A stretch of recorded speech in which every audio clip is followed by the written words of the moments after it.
जिस प्रकार से कल तिरंगे के साथ प्रदर्शन कर रहे उन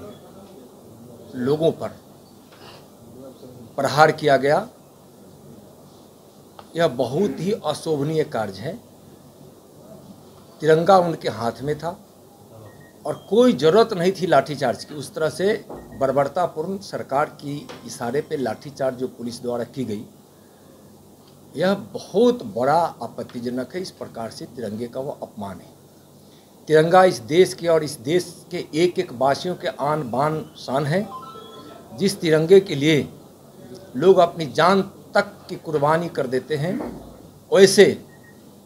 तिरंगे के अपमान में किया गया यह घिनौना कार्य की काफ़ी निंदा मैं करता हूं और जितनी इसकी भर्त्सना की जाए कम है। और इसके लिए नीतीश कुमार जी को और तेजस्वी जी को माफ़ी मांगनी चाहिए कि उनकी पुलिस ने इस प्रकार की कार्रवाई की है। जब सरकार को लगने लगा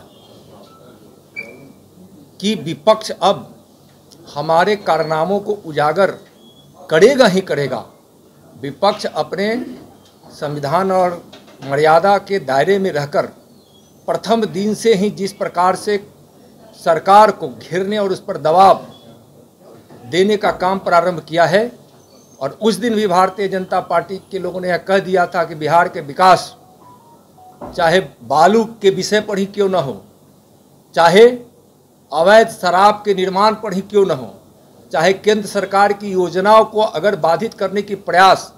माननीय प्रधानमंत्री नरेंद्र मोदी जी के विकास की गंगा जो भगीरथ प्रयास से देश में के साथ साथ बिहार में भी गांव-गांव तक पहुंच रही है, उसको बाधित करने का अगर प्रयास बिहार सरकार करेगी तो भारतीय जनता पार्टी के कार्यकर्ता संघर्ष के साथ बिहार की सड़क से लेकर सदन तक जवाब देगी सरकार को, बिहार की सरकार को। और बिहार के सरकार को यह पता है कि 24 घंटे भारतीय जनता पार्टी के कार्यकर्ता बिहार के हित के लिए लड़ने के लिए कमर कस चुका है, पहले भी कसे हुए था, तो उनको यह बात सताती है। और आज भी मैं कह रहा हूँ कि बिहार के हित में जो भी अच्छे निर्णय हो सरकार को करना ही पड़ेगा, नहीं करेगी तो इसके परिणाम अच्छे नहीं होंगे। सरकार को मैं आज यहाँ से चेतावनी दे रहा हूँ। भारतीय जनता पार्टी ने उस समय भी कहा था कि बालू सस्ता नहीं कीजिएगा तो हम ईंट से ईंट बजा देंगे, और बार बार मैं आज भी कह रहा हूँ कि बालू के विषय पर,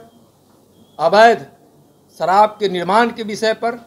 बिहार के विधि और व्यवस्था के विषय पर, बिहार के विकास के विषय पर, बिहार से बेरोजगारी दूर करने के विषय पर जब जब भारतीय जनता पार्टी के हमारे सभी साहसी माननीय मंत्रियों द्वारा कहा जाता था तो उनको गुस्सा आती थी,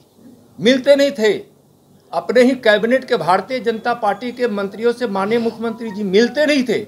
और बार बार उनकी अवहेलना होती थी। और आज